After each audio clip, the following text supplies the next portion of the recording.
Bonjour, bienvenue dans Tram en commun, nous sommes à Sclessin et avant de vous parler du sujet du jour, on va revenir avec quelques images sur une des informations depuis la dernière émission. C'est le fait que les premiers conducteurs et conductrices ont réussi leur habilitation. Il y a donc officiellement maintenant des conducteurs de tram à Liège et vous voyez que ça continue à tourner. Bravo à celles et ceux qui ont déjà réussi cet examen et qui sont prêts pour le service commercial du tram. Ils veulent être prêts aussi. Ce sont les pompiers de Liège. On les a rencontrés plusieurs fois dans l'émission depuis le début de celle-ci. On les a toujours vus se former aussi, notamment au CDMR. Là, on va les retrouver ici même avec un exercice, une simulation d'accident et ils vont voir si leurs procédures sont bien en place. C'est un des sujets et le sujet principal de ce tram en commun.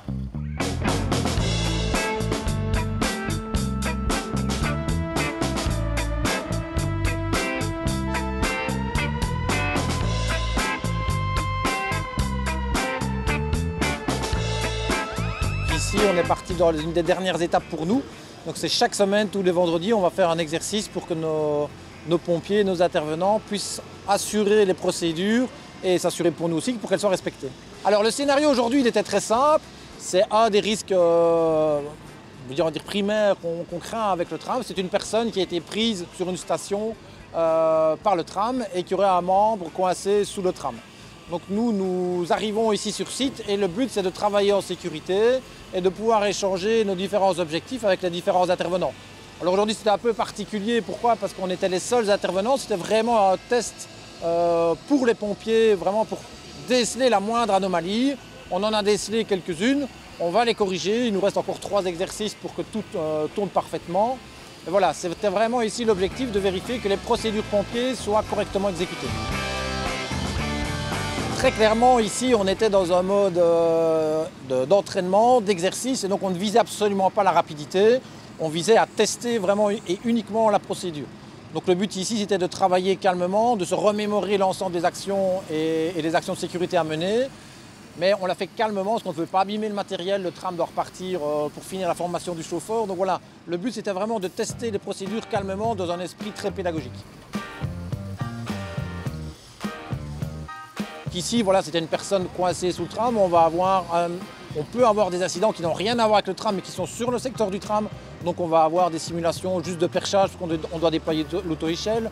On va avoir des simulations d'un tram qui a percuté un autre. Et donc voilà, on va vraiment travailler sur différents scénarios. Et ce n'est pas toujours le tram qui sera, en action première.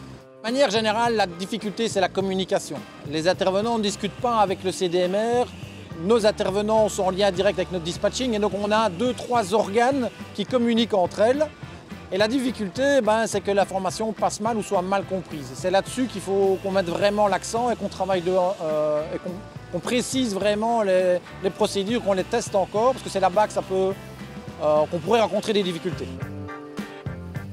On a déjà eu des incendies sur la rue Ernest Solvay, par exemple, avec le passage du tram dans lequel on a dû travailler pour pouvoir déployer notre auto-échelle. On a malheureusement déjà dû sortir un ouvrier qui avait un pied coincé. On a déjà dû travailler. On a eu dernièrement le feu de bus à proximité sur les quais, qui était juste à côté des lignes aériennes de contact.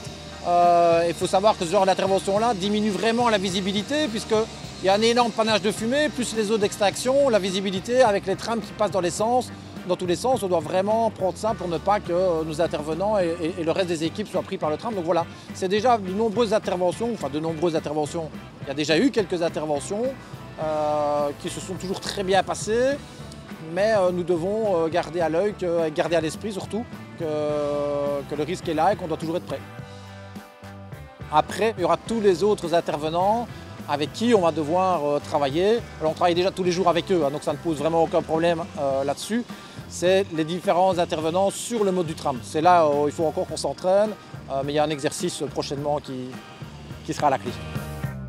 On est dans un des P+R pour refermer cette émission car c'est une autre information qui est tombée depuis la dernière, c'est le prix des emplacements de parking. Attention, le prix pour celles et ceux qui utiliseront le bus ou le tram. C'est important cette précision. Donc si vous avez un abonnement de bus et de tram, abonnement annuel, pour vous parquer ici au prix de votre abonnement tech, vous ajouterez 125,50 €. Abonnement mensuel, à votre prix d'abonnement tech, vous ajouterez 19 € pour vous parquer ici ou à Flessin.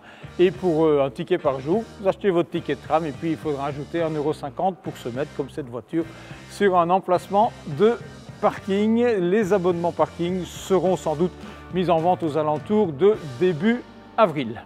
Quant au prix des abonnements pour se parquer seulement, sans prendre le tram, ce sera possible, eh bien ce prix n'est pas encore fixé. C'est la fin de ce tram en commun, merci de l'avoir suivi et à la semaine prochaine. Le tram, on l'a toutes et tous en commun.